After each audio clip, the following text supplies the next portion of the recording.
testing, testing, testing, testing, testing. Okay.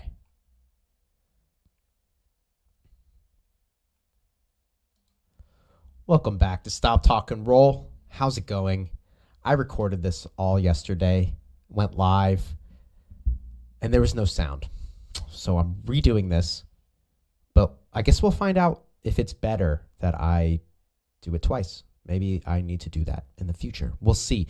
Today, what we're doing is looking at Dan's. This is Dan right here. Hello. Oh, it's not tracking my mouse. That's not, oh, because I didn't click on it. Okay, we're good. This is Dan right here. I'll circle him, right? That's Dan. He competed a couple weekends ago, and one of the things that we were looking at is, he did a great job. He double golded, spoilers. So we're going to look at some no-gi and gi matches, but we're looking at ways to increase his submissions, right? He got 1 sub out of the 6 matches that he did. 6? 5? I only have 4 recorded for some reason, so we are going to miss 1 match. But had a lot of opportunities to finish, so want to work on that. With that in mind, I also had the opportunity to go down to Maryland to check out Standard Jiu-Jitsu, Greg Sauter's gym, who's been preaching about the ecological approach to Jiu-Jitsu, which is something that we've been doing for the last few months, and you'll see Dan implement it. Not implement, you can't really implement the teaching, but his skill has skyrocketed, right? He's doing much better. He's at no point is Dan lost. However, we do want to increase our ability to finish, right? We want to make sure that we hit these subs. One of the profound things I learned while I was down in Maryland was basically everything that we do in jiu-jitsu comes down to 3 things: connections or attachments, your posture or your structure is what I'm going to refer to it. It's your structure, and movement, which is object interaction, but we're interacting with another person, so movement. Connections, structure, movement. And with that in mind, we're going to analyze and break down opportunities that Dan may have to bend, twist, or strangle his opponent with those 3 components in mind: connections, structure, movement. I'm going to try to avoid talking about techniques because I don't really use techniques anymore. I use this methodology and it's fantastic. I highly recommend it. Let's go. So this one's very quick. This one was the only one where Dan got a submission. He gets it pretty quick, which is, happens. So engage in a stand-up. Dan's able to walk in. Right, so they're trying to make attachments right now. Dan is able to make a very strong attachment, create some movement to get to a structure to expose the heel, right? He's able to get around it and start twisting it in the way it doesn't want to twist. Very simple, right? We got movement, connections, right? Right? Dan's able to make a connection here via shin on shin and behind the leg, so that keeps him there. Rotates underneath. Structurally compromises the top player through movement and connections, right? Connection to the hip.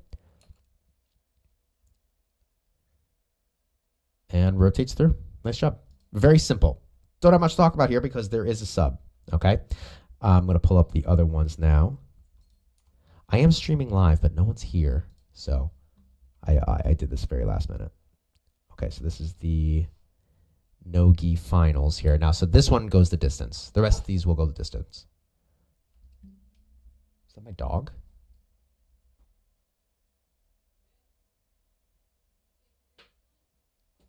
I don't know what that was. Missy. Missy, come here.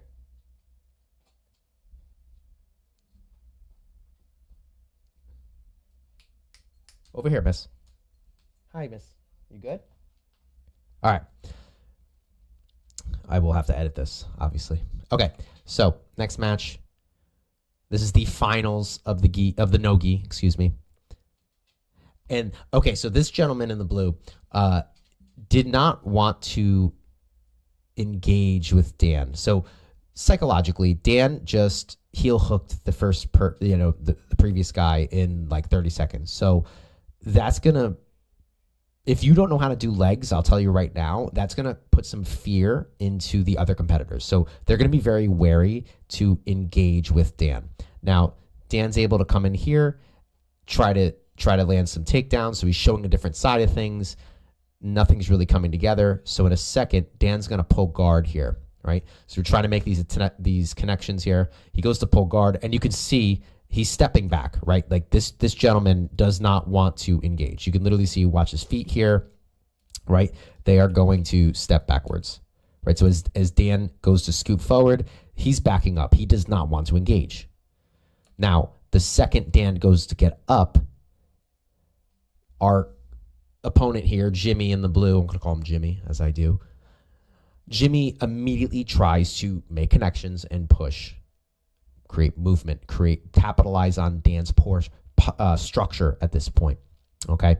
The nice thing here, though, is because Dan's able to make his own connections here, get his hands off of him, so Jimmy can't maintain that forward pressure. Dan's able to just get his legs under him and reset the position. So create some movement again, making some connections.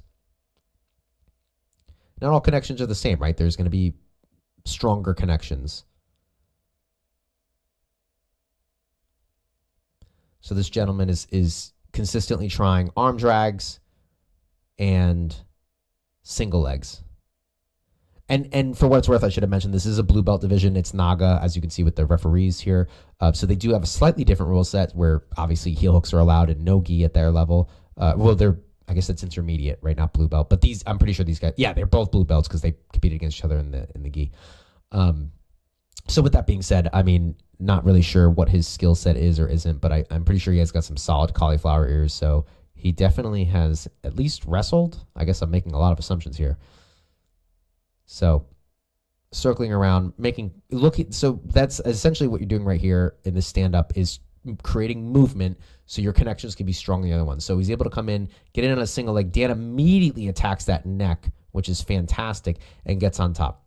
Now from here, what I would look to do, what I would recommend is this is going to continue, and Daniel's going to fire off a slew of submission attempts, which is great, but solidify the position. You have his head, so you have a very powerful connection, right? This isn't just grabbing somebody's hand, right? You're wrapping up the neck. From here, what I would look to do is look for opportunities to cover both hips. And what that means is simply you have something on each side of the hip. That could be your knees, so classically what we would think of as mount, which would award you points in a jiu-jitsu competition setting. But just simply a knee and an elbow potentially on one side. Keep them pinned, right? Keep their shoulders on the mat and keep them pinned. Now, an issue that Dan does have to deal with is this arm right here. And the only way you're going to remove that is by addressing it, right? He's not just going to stop pushing on your hip. So you have several ways to do that. You can make a connection yourself and remove it. You can turn your hips to make his connection weaker and look to pop it off. There's several things you can do, but just like you're trying to make connections, that it's also, you're looking for opportunities to disconnect too, right? Like if they have a good connection, you don't want them to maintain that. You're going to have to find an opportunity for them to disconnect from you, right? Or to create a disconnection. So in Naga, I believe you get a point for submission attempts, which obviously that clearly was. Going into a Darce, which is good. Switching over to the Kimura. I like all that. Now here, structure. Dan's head structure is very far over the opponent. And I apologize about the video. I didn't zoom in. I zoom in later, and then in the gi matches, I'm better about that. But what I would look to do right now is switch my weight a little bit so I wasn't going over him so much. If you want to attack the back, if you want to go for the back, Dan, my recommendation, and this is for everybody, obviously, look for opportunities to glue the head, and I would go closer if the headphones weren't here, but look for opportunities to glue the head to the arm, right? Head and arm attachment. That's going to make it, anytime you have a head and arm attachment, you have a pathway to the back, okay? Some are easier than others, but that creates a pathway. So if you want to take the back, look for that. Also, look to back up a little bit. You're very far forward, so it's going to make it easier for him to turtle and get out, right? Which I think you switch here, right? You get him now, good. So now here, this you can see as Dan goes to rip this Kimura, right? We're going this gentleman's arm versus Dan's two arms, okay? But this gentleman is going to have a better time of defending because he's very strong in this position. People are weakest at extreme extension and extreme contraction. And Greg, you're the man. I have to say, everything I'm talking about right now, I learned so much from Greg Souders a couple weeks ago when I got to visit his gym. So this is one of the things he was preaching a lot. And he's very humble and would say that it's not his, but either way, he's the one that's popularizing it. So I'm big on giving credit where credit's due. So please don't think that I came up with all these things, but I understand it, right? Like Greg told me, right? He showed me through taking his classes, and he was also kind enough to just sit there and talk to me. It makes perfect sense, right? Like if I'm trying to hold a dumbbell all the way out here, my arm is going to fall eventually versus holding it in here. Now, same thing, it's going to be very hard for me to push somebody off of me from right here versus if I can get some space first and then push, right? So we're weakest in extreme extension and extreme contraction. Here, the gentleman on bottom, there's something you could do when you get Kimura'd. You can grab yourself or grab your own material. That is legal in no-gi, but you can grab onto your fat or muscles or ribs or whatever. Like you can do that, and that's probably what he's doing here. So my goal would be to get that arm off the body so then I can bring it back over and behind the back. So you're looking for opportunities to do that. In this case, Dan's struggling because look at the lack of connection here. It's kind of hard to see, but you can see while this moves, or this is actually great right here. Dan should be looking to get that elbow, that tricep connected to his chest. If he can get his elbow connected to his chest, he's going to be able to use his back, his whole body to then move the bottom player around and move that arm. Right now, it's just a strength versus strength battle. So I'm going to let this play out. He's able to switch over. Dan, right back into the headlocks. I love this. Keep his hands on the ground. Keep attacking him, right? I would have recommended there, keep that weight, keep his hands on the ground. If his hands are on the ground, right, you can look to snap him back down. You can look to spin to the back. You can look to drag him forward. You have some options there to get him back on the ground. But player's able to get up, hits a nice little sit out, and then they get paused, and I'll skip ahead here. Okay, so we start off here. Now look, connections, structure, movement, okay? Look at the connections that the top player has right now. They're not awful. They're pretty good, right? They're around the head. Dan's shoulders are on the floor. He's got good structure to keep him there. These are all good things. But as you're going to see in a second, Dan's going to get out. The second that connection's gone, Dan's able to not necessarily get up, but he's able to switch the position to get to a much more dominant double underhook position. Now from here, Dan's got options. You could do lots of things. You can look for sweeps. You can look for a back take. You can look for attacks. Very cool. Love this, by the way. Love this attachment right here, right? Really compromise the structure. Uses that to get off to the side here. Kind of loses it. So let's see. Beautiful. Uses it to get the sweep. Get on top. So that's going to be 2 and 2. A mount is worth 2 points in Naga's point system in no-gi. So again, focusing on submission opportunities, right?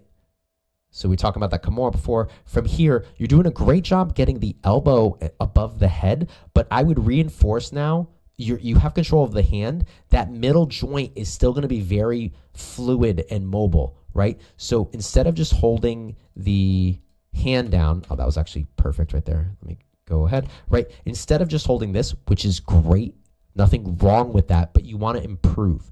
Slide your hand down to right here. Make this connection, right? Now it's like you get a wedge behind that elbow, you drive that to his head, you get to that head and arm precursor position. Again, something I learned from Greg. Precursor means something that's likely to lead to an invariant outcome or something that happens often, right? So head and arm precursor position leads to back takes, it leads to head and arm chokes, it leads to a bunch of other situations too, right? So, but that happens with getting under this elbow. Getting under this elbow is going to make that happen. And you already have extended, right? You're extending that arm into extreme extension where he's weakest. So you capitalize on that from there. Now you step over. It looks like you're attacking potentially a triangle, but you throw this leg up too. I think the match is going to end soon. Get on the back, which is also great, right? You get your points for that. Oh, not quite. So what happens there? He's able to scoot out because you have nothing stopping him from turning, right? You need a connection on that side. Let's watch this again. So he turns. You don't quite get the points because you have to hold it for a certain amount of time. And so now look, you don't have an underhook and you don't have your hook in. So nothing's stopping him from just scooting his hips out. He clears his hips. He's able to create some distance, but great job getting right back on top, right into the head. Love that. Right into the back, split the legs. Beautiful pin. Nice pin. That's a pin. Connection on the head, driving down. You're going to want to get his shoulder back down, right? So you're driving him away. Good. Thank God I zoomed. There you go. That's good. Now just work from here. It's hard in a competition setting because they want you to move, but just take your time here. Good. Extreme extension. So I would say the main thing, I would get behind the elbow first. You got there again. That's great. Clasped hands. Beautiful. Dude, Dan, you're doing the right things. These are just like little minor details we got to solidify. So here you're going to have to create movement to get your head around the tricep. Okay. Good job trapping that arm up high again, making him weaker and weaker, right? And not that he's weak, but you're putting the body into structures that are weaker and weaker, right? And that was the end of the match. Very nice, Dan. Very nice. We got some viewers in the chat. If you guys want to ask any questions, feel free. Nice job, Dan. We're going to keep going. For those of you that are live right now, I'm currently breaking down one of my students, Dan's matches. I did this all yesterday and none of this sound got recorded, so I'm doing it again. But I'm breaking down his matches from a recent tournament that we did. So that was the gold medal match that he just won for the no gi. And now we have the gi. So I do want to preface this real quick. All right, I got class in a little bit. I do want to preface this one real quick. So, Naga, you're killing me, Naga. I don't know what Naga was doing. I used to hate on Naga. And then this tournament was very well run. I got to give them credit where credit's due. They did a great job up until, I'm not going to hate on them too much. Now, they've made a full 180. I definitely would recommend going to some Nagas now if you want some competition experience, especially if you're a newer grappler. Dan is in a 4-man bracket, okay? So how that works, if you've never competed before, is this is a single elimination bracket. So if you win, you move on. If you lose, you're out. And if there's four people in a bracket, what you'll do is you'll have, if it's A, B, C, D, right? The players, you'll have A and B go. You'll have C and D go, right? So 2-on-2, two players compete, 2 other players compete. The winners of those 2 would move on to the finals. And because there's only 4 people, the 2 losers would actually fight in a consolation bracket for 3rd place. Okay, so you have a finals, semifinals, quarterfinals. For some reason, in this bracket, the 2 other people, right? So Dan actually, this is his 2nd match. I don't have his quarterfinal match for some reason. So Dan's already beat somebody. So he should be in the finals. This gentleman, who happens to be the same guy that Dan just competed against in no-gi, had a bye. And so did the other gentleman that Dan ends up fighting. So this guy hasn't competed yet in the gi. And he's fighting Dan. And then the next guy that will fight Dan didn't compete at all, right? Like it was his first match, was in the finals, and this guy and the guy that Dan beat in the first round are fighting for 3rd place. And a guy that hasn't even competed yet had a bye right to the finals. We said something. We also weren't too concerned because, again, blue belts, more matches, more competition experience is better than being like, oh, I won a local Naga tournament. Like, we would rather Dan get more time on the mat, and it was great because he learned some valuable lessons in every match. So it was really important for us. I think it was really beneficial for Dan and really important as a team for Dan to get that experience. Again, this is the semifinal match against the same gentleman that Dan just played against in no-gi. Obviously, the rules are a little different now. Dan doesn't have access to those heel hooks. So this gentleman is not as intimidated. Maybe he's more comfortable in the gi, I don't know. But as we saw last time, this gentleman did not want to engage Dan on the ground. Now he is clearly driving in and not worried. So I'm making a lot of assumptions right now, but I've done enough jiu-jitsu to assume that this gentleman probably did not want to get heel hooked in like 2 seconds, which I don't think anybody wants to get heel hooked in 2 seconds. Either way, we have some connections made. Top player is not doing a lot to keep Dan down, and something that we are working on a lot right now is getting up off the ground. Now, beautiful loop choke to attack the neck again and use that as a sweep, okay? This ref gets in the way a few times. Honestly, actually, the ref's not getting in the way. The ref's doing a great job. He's reffing the match and make sure these guys are safe, but he does block the camera at times, so apologize if that gets blocked. He's very, I appreciate how much attention he's paying to the match, because sometimes you get guys that just zone out. So we saw this last time, great connections, keeping our bottom player pinned. This is great. Let's see what happened there. So we always need to address the hips, okay? It looks like Dan was addressing the hips. And it's kind of hard to see at this angle, but you can see the bottom player is able to dig an underhook, and once that happens, I'm going to assume that that tricep, that elbow, was glued against the bottom player's hip, and Dan's got the knee on the other side. So that's controlling his side-to-side movement, his ability to move side to side. The second that is taken away, the bottom player's out, right? And this is something I'm going to commend the bottom player, and this is something that you guys should be doing when you're practicing your jiu-jitsu, right? Like, if you have opportunities to get out, you need to take them. You need to get out. It's going to make everyone better at jiu-jitsu, but don't play on the ground. Don't be on your back unless the person is putting you there and keeping you there, right? If you don't have a choice, it is what it is. But if you can get out, get out. This gentleman walks back into Dan's front headlock game, and Dan gets that Kimura, but not that figure four lock, but not a great situation to be in to capitalize on it. This was a close match. This was the closest match of the day for Dan. It sucks that we don't... I have the first one, but it's filmed by somebody else in vertical, and the quality's not as high, so I didn't want to throw it on. It gets all grainy. It's not... Trying to do a high production value here. I do apologize about the lighting. Learning about that. I should have been on the other side because the sun was coming up the side. It was a cool event. It was up in Danbury, Connecticut. It's a very cool event. So again, attacking that figure four lock. Potentially an opportunity to make a connection around the waist there, Dan. Right? So you know, as he goes there, you let go.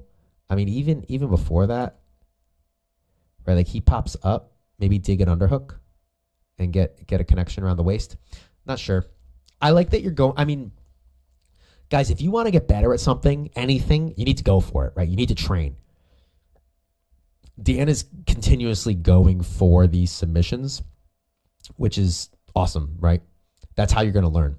So Dan gets into a De La Hiva situation. Let's see if he's able to capitalize on it. Again, referee's in the way. All good. He's doing what he's supposed to be doing. Nice, good grip here. I would recommend the person on top to break that grip. That's, very hard to deal with. Very headstrong. You can see by that. Maybe not too worried about it. He's trying to knee slice, but without any control. You got to have some control, right? Like, if you just try to knee slice through somebody, a good player who has a good guard, it's not going to work. You have to keep them pinned in some way, or maintain some connection. Same loop choke again. Beautiful. 2 times to get that sweep. Get up on top. Take the gi off. All right, reset. Nice thing about the gi, you get like a half-hour break in the middle for tea time. All right. This is a while. Okay, we're back in. Oh, Dan gets doubled off the jump. All right. but fights his way back up. Nice. Good job. Makes a connection, establishes a strong structure, right? Against a nice frame against his top player, so we can give him some space to move up, right? Connection, structure, movement. This is what it all boils down to. If you're in the chat right now, feel free to ask some questions if you have any. If you don't know what you're watching or if you have any questions. Beautiful sweep. Up on top. My head's in the way. Good, we moved it. I'm starting to get better as a filmer. Like, I know where my head's going to be when I go to record this later. The match is... Oh, no, we're still here. Good job getting back up. You can see the ref almost gives a takedown, but he's got to keep him there, right? You pull guard. What? Why did he get 2 for that?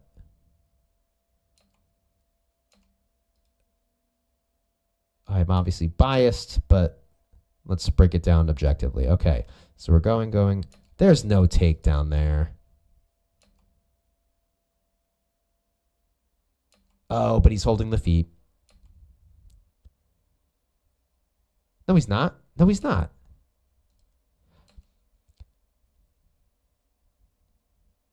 That shouldn't be points. He already got an advantage. So that means he'd either have to take that advantage away and give him the 2 for the original takedown, or it was just an advantage and then that's a guard pull. I don't agree with that. But again, I'm not the ref, so. So again, look for opportunities to cover the hips and look for opportunities to pin the shoulders. It's the nice thing about training the way we do now with the ecological approaches. That's the forefront. You're not worried about all these little techniques. Like you can, I mean, if I turn the volume on, you know, there's instruction being given and whatnot. It's just on our side, great movement, but there's no control. It's flashy. It's cool. It's exciting. That was a beautiful cartwheel. Why did he get an advantage? Oh, because he flattened him out in half guard. Okay, that's fine.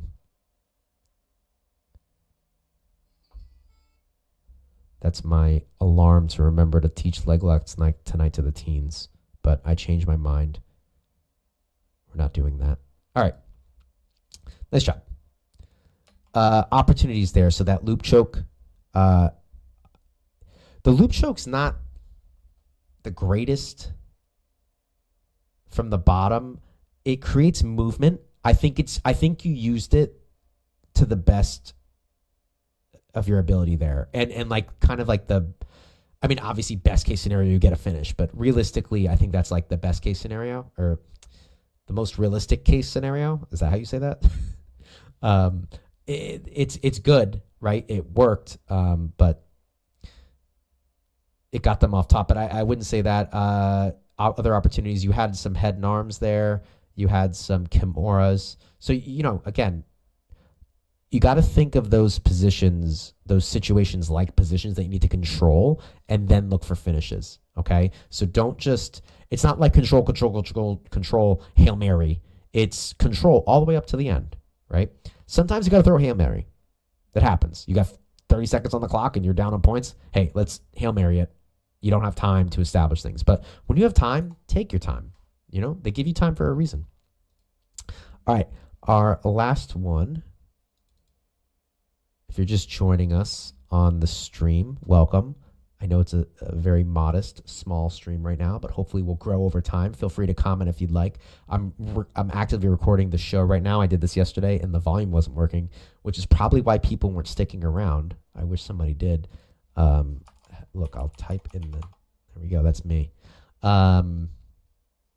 We're reviewing one of my students, Dan's recent competition where he, except for the first match, won on points everywhere, but had a lot of opportunities for finishes. So we're kind of just, you know, looking at where were his opportunities, what could he do to improve his submission success, and you know, he did a great job. It's just a matter of capitalizing these things. So again, this guy on top, for some reason, had a bye to the finals. He has not competed yet today. Dan's already on this is Dan's 5th match of the day, and this gentleman has not competed at all.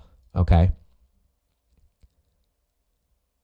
Dan's got a gas tank and a half, though. So it's not like I'm not worried about Dan at all. Like Dan can go all day. I actually was calling for him to push the pace because this guy's fresh, so he's probably got some adrenaline going. He probably hasn't warmed up yet, or at least like to the intensity that a round is. Beautiful sweep there. So definitely taking advantage of that. Hey, we're competing out here, right? So on top, got that sweep, so we're up 2-0.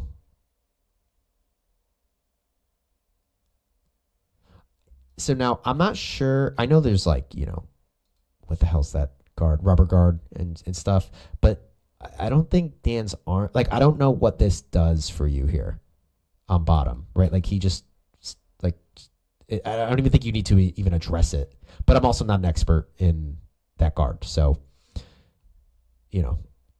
I keeping connection, structure, and movement in mind, I don't know what this, like, you got to evaluate your connections. What does this do for you? You don't have an underhook, so it's not like you're trapping the arm and the head. You're just throwing your leg over his head to keep his head down. Like, you could do that with a collar tie, and your foot could be doing something. Right now, it looks like you have 3 limbs committed to just keeping his head down, which he kind of wants his head down, right? So evaluate when you're training, right? And it's kind of hard in competition, but like when you're training, why are you doing the things you do? What is this connection gaining you? Is it putting you into a advantageous position structurally? Is it giving you an opportunity to create some movement to attack?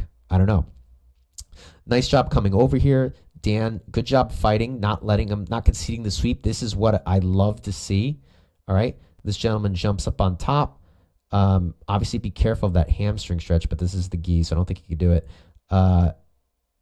Comes over for the arm and gets off. We've drilled that situation a bunch of times.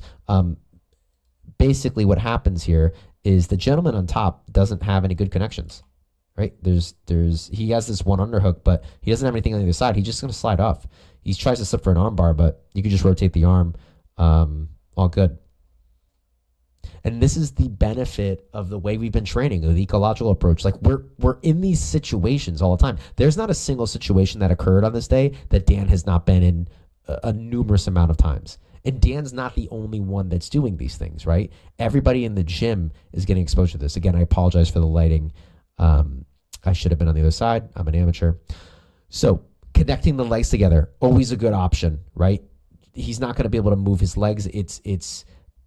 There's extreme contraction there in a slightly different way. It's bringing them together, right? So that connection that Dan is creating is making it very difficult for the bottom player to move, and walks right up to mount. He's able to turtle real quick. So something like that, where you're able to get back over.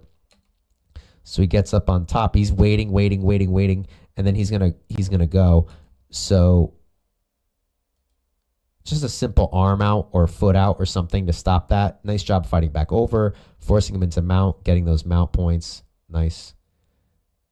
He bumps again.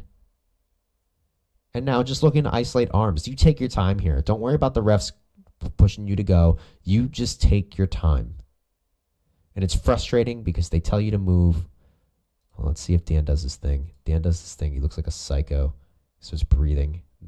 No, he didn't do it. He does this like, I'll ask him again. He does some breathing exercise that makes him look like an absolute psychopath, which I think is fantastic in the middle of a competition because he's got an endless gas tank and then starts this breathing exercise that's just like, it's like, or something. Like, I don't even know what it is. But it looks crazy. He's got like this stone cold face on. Beautiful. Hooks in. I love what Dan does here. He waits to get the points. Competition savvy, then puts in the body triangle, right? He then improves the position. Love that.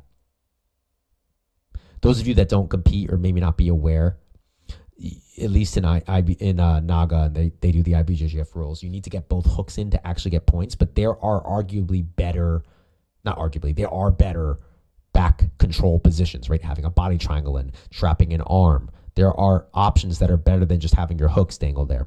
Although we'll see in a bit that you do need to be careful because Dan almost gets caught, which would have been very lame. So switching sides, this is good. So here what you want to do is attack the strangle, attack the neck, right? And then look to trap the arms.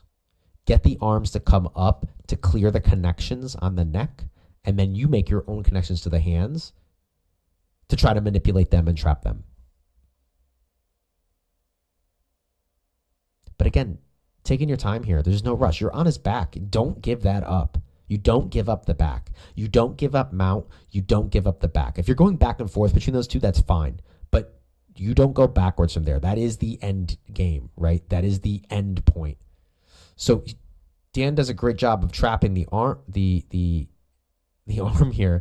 But this guy does the most Hail Mary stuff here. I was shouting. I might be wrong. I was shouting to extend his legs like he did, and it popped out. I think that was the right thing to do. Yeah, because as soon as he extends his legs, it just pops right out. Another thing to do in that situation is relax. Relax your, not like mentally, like relax your limbs. You can either pop it out or stick your feet back in. So you grab him and hoist him up. He was already kind of at the end of the lever. So and it's competition, and he clearly didn't want to tap. So I was like, just extend and let your foot, I don't want to say snap out because that's not that doesn't sound good, but like just, retract your leg from there.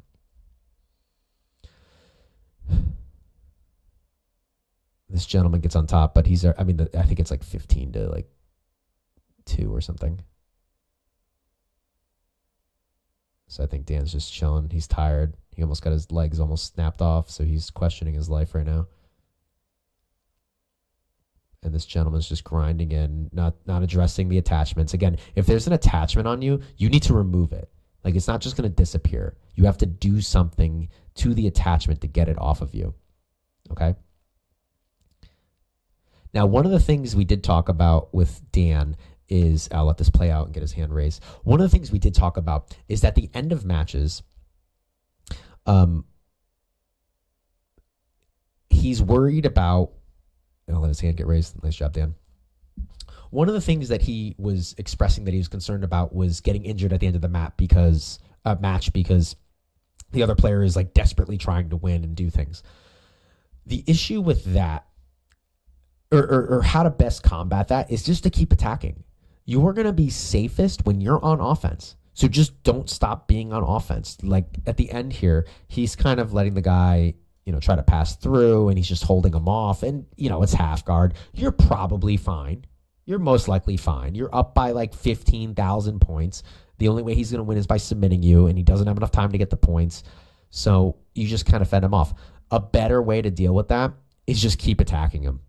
You're going to likely get a submission because he's going to be panicking, trying to get out. He's going to, as the later and later the fight goes, the more wild they're going to be, especially when they're down. If you're down by 15 with 1 minute left, they are going to try to submit you. That's their only chance of winning. And if you keep on them and you keep them down and you keep attacking them, they're going to have to stick their arm out. They're going to have to give things to try to reverse the position and get a win, right? Or they just lay there and you can just win. But if you're talking about against a savvy guy, right? Somebody that's like there to win, they're just going to keep fighting, right? They're going to give things up. You have to.